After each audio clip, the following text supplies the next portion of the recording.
Hi, everyone. Hope you're having a great start to your week. We are reading through the book of Acts, as you know, and we are coming up to or have come to some pretty interesting passages in the plot line of the story. Interesting to me, at least. Anyway, we come to two stories about some major disagreement and some differences in the church in Acts chapters 15 and 16. Now, if you thought that everything was sunshine and roses, or that the church was some sort of utopian community, right, all of that is going to come crashing down now as we see that not everyone always got along. In the beginning of Acts 15, we read about this big council. It's the first church council in the history of the Christian church. There's been some disagreements amongst Christians about how to treat and live amongst the Gentile believers in Jesus. So those people who did not grow up Jewish. What's required of them?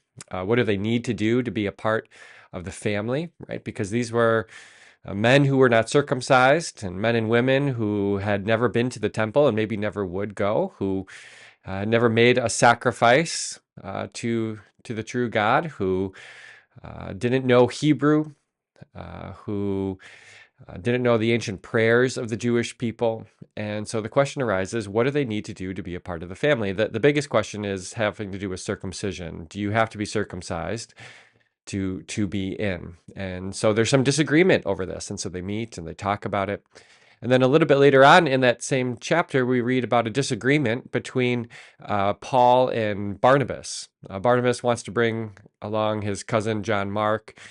Paul doesn't think that's a great idea considering Mark's past and some previous decision he's made. And so they disagree over this and they end up splitting and going their own ways. And I think these two stories tell us maybe three important things about our life today with Jesus. And I think the first thing we can tell is that differences and disagreements are going to happen. We might have times of peace and solidarity and unity for a while, but these things are bound to come up. Even at a church as wonderful as ours here at St. Paul, right? Disagreements and differences will happen. But I think what these stories tell us is that these disagreements don't have to divide us, right? We don't see two churches from this point on in the story in the book of Acts. There continues to be one church. That is, the people, despite their disagreements and differences, they come together, they talk about it, they pray, they turn to God to look for answers. And while some unique ministries come about because of this, for example, Paul and Barnabas do go their own ways and end up serving different people as a result of their disagreements, right? They're still one church. And so we can disagree, we can have our differences, but those things don't have to divide us. And the other thing I think we see as possible is that while we do disagree, reconciliation in Jesus is always there for us. So in the book of Acts, we don't read about Paul and Barnabas reconciling, but Paul will speak very positively about Barnabas in places like 1 Corinthians 9 or 2 Timothy 4.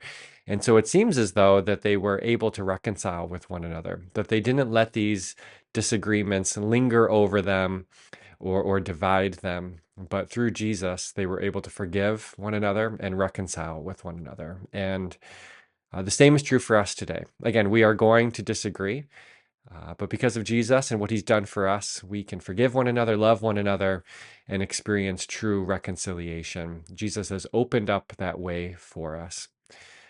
So don't let these passages trouble you. They were startling to me, I think, when I first started to grapple with them. It's not easy to see a church at odds with each other, and yet this shows, I think, a very real church.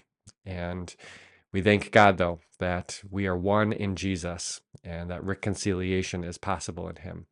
So hope that you continue to be blessed by your time in the Word and keeps on sending in those questions. It's been fun to read them and to think about them a little bit, and look forward to being back with you next time. God bless.